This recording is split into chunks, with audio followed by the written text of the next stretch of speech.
Dr. Bourgeois was a very intelligent man, very witty, fast on his feet and saying jokes, comical. He would sing to us, he'd recite poems. He was just a very good all-around guy.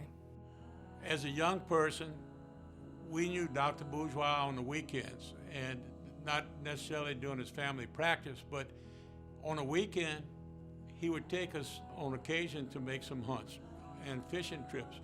But a lot of times we had to stop, go down south of Krotz Springs or up out Palmetto. Dr. Bourgeois would get a phone call in the middle of the night on Saturday night, and he would make house calls. And Dr. Bourgeois, besides running his practice, made these house calls, and he tended to that first, and then his pleasures second.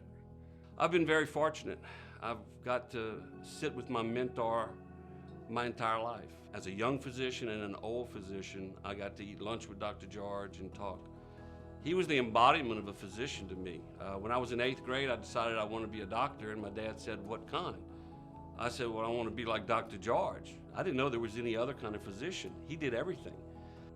When I first came to town, I was concerned about whether I had made a mistake coming to a small community. And George pointed out that the advantage of a community like Opelousas and a hospital like Opelousas General is that you're not dealing with patients, you're not dealing in anonymity, you're dealing with people.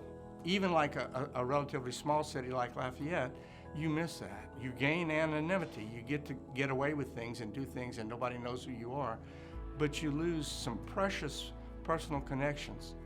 And I thought that was so wise at the time, but as I've gotten older, I realized it was way wiser than even I thought. I would describe Dr. Bourgeois, Dr. George Bourgeois, as a true Southern gentleman. He always had a way of making you laugh. He had this kind, compassionate way about him that always made you feel good about yourself. When I started here, as a new nurse, I was petrified to talk to physicians. Most new nurses were. But with Dr. Bourgeois, with Dr. George, it wasn't like that. He was so kind. It was so easy to talk to him. I always called him a gentle giant, and he always wore some kind of hat. I remember that so clearly about him. Of all the years that I spent being close to Dr. George and his family, I was always profoundly interested in why was he so driven by medicine. And I asked him, I said, "Dr. George, what is it about medicine that you love so much?" And he always had a way of smiling at me when I would ask him questions. His response to me was, "I get an unbelievable sense of self-fulfillment and true joy when I am part of the healing process of making someone's life better in a very real way." And he told me that the greatest compensation was just the look on his patients' faces, that he knew he had made a difference. And he told me that that was what drove him every day. My husband was the ultimate Southern gentleman. A woman never walked in a room that he didn't stand. He always opened the door for you. He always stood by for you. He was always just the true Southern gentleman that came along. He was a very gentle man. He was a very loving gentleman. Whatever you asked of him, he did, especially coming from the hospital. He came to all the meetings, came to all the functions, whatever was there was there. He was on call. He worked with the nurses very well. They all loved him dearly.